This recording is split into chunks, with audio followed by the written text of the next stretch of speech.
Good morning student बच्चों। आज की वर्चुअल क्लास में मैं आपको हिंदी अभ्यास सागर में पाठ 8 एवरेस्ट की चुनौती का अभ्यास कार्य करवाने जा रही हूँ।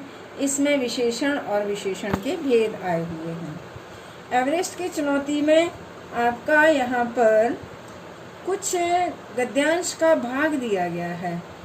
वहाँ सख्त काली चट्टानें थी या पत्थर के बड़े बड़े टुकड़े थे, उन पर चलना बहुत मुश्किल और थकाने वाला था। ठंडी हवाएं हमसे टकरा रही थी। यह पहाड़ी बहुत सकरी और तीखी है और इसके दोनों ओर गहरे ढाल हैं।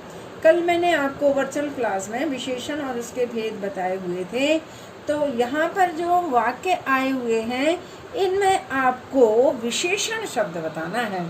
वहाँ सख्त काली चट्टानें थी, तो सख्त और काली, सख्त और काली क्या है? चट्टानें। चट्टानें कैसी हैं? सख्त और काली। तो ये आपके विशेषण हुए, क्योंकि कैसा कैसी का जब उत्तर मिलता है तो वो विशेषण शब्द हैं। या पत्थर के बड़े बड़े टुकड़े, बड़े बड़े क्या है? पत्थर के टुकड़े। तो टुकड़े कैसे हैं? बड़े बड़े। उन पर चलना बहुत मुश्किल और थका देने वाला था। ठंडी हवाएं हमसे टकरा करके जा रही थी। हवाएं कैसी थी? ठंडी।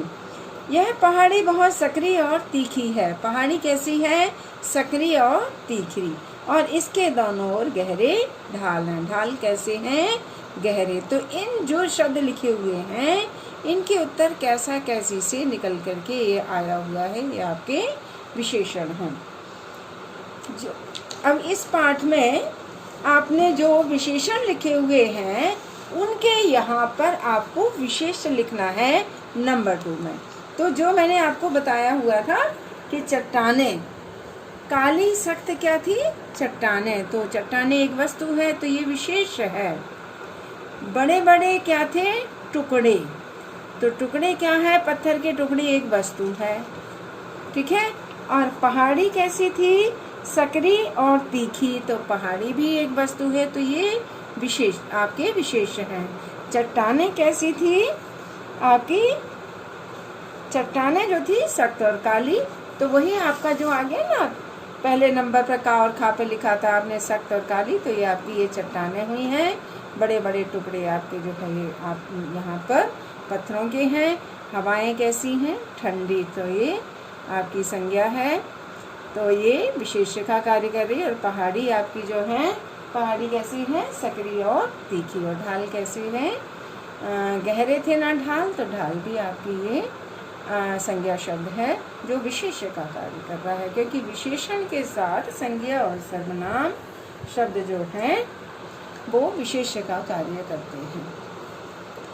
तो परिभाषा मैंने आपको पहले ही बताई हुई थी कि जो शब्द संज्ञा या सर्वनाम, ये लिखा ना संज्ञा सर्वनाम, जब ये विशेषण के साथ मिलते हैं तो ये विशेष्य बन जाते हैं। अदरवाइज ये संज्ञा और सर्वनाम ही है। तो यही इसमें है। पहले आपने लिखे थे विशेषण और ये आपने लिखे हुए हैं विशेष। और ये संज्ञा और सर्वनाम की विशेषता बताते हैं, उन्हें विशेषण कहते हैं। विशेषण शब्द जिनकी विशेषता बताते हैं उन्हें विशेष्य कहते हैं। मीन्स ये विशेष्य है और जो पहले लिखे वो विशेषण है। अब आपका आया हुआ है पॉइंट नंबर 4। पॉइंट नंबर 4 में दिया गया है कि नीचे दिए गए शब्दों में से विशेषण और विशेष अलग करके लिखिए। सर्वोच्च पर्वत शिखर, ये वस्तु है ना, तो ये विशेष है। और कैसा है? सबसे ऊंचा, तो ये आपका विशेषण है। शेरपा, नेपाली मजदूर बताया था ना आपको, कितने थे शेरपा? 12, तो ये विशेषण है। चट्टानें, चट्टानें वस्तु है। कैसी है चट्टानें? काली, तो ये विशेषण है। प्लेटफॉर्म कैसा है? छोटा सा। झंडा कैसा है? तिरंगा। तो इस तरह से आपके विशेष हैं और ये विशेषण है। अब है आपका रिक्त स्थान पूर्ति। सुरेखा कैसी लड़की है? अच्छी। दादी माँ के बाल कैसे हो गए हैं? सफेद। वह लड़का राम का मित्र है। वह लड़का, ये आपका सर्वनाम विशेषण है। 7वीं कक्षा के बच्चे शांत बैठे हैं। आप 7वीं में हो ना, इसलिए हमने 7वीं लिख दिया, अदरवाइज आप कोई भी कक्षा लिख सकते हो। भैया जरा सा, यदि सा लगा दिया तो विशेषण बन गया। यहाँ पर भैया जरा 1 लीटर दूध तो देना, तो इस तरह से ये भी, चाहे आप इसको लिख लो तो ये विशेषण का काम कर रहा है, अदरवाइज आप इसको भी लिख सकते हो। तो बच्चों आपको विशेषण और विशेष समय पेज 43 और 44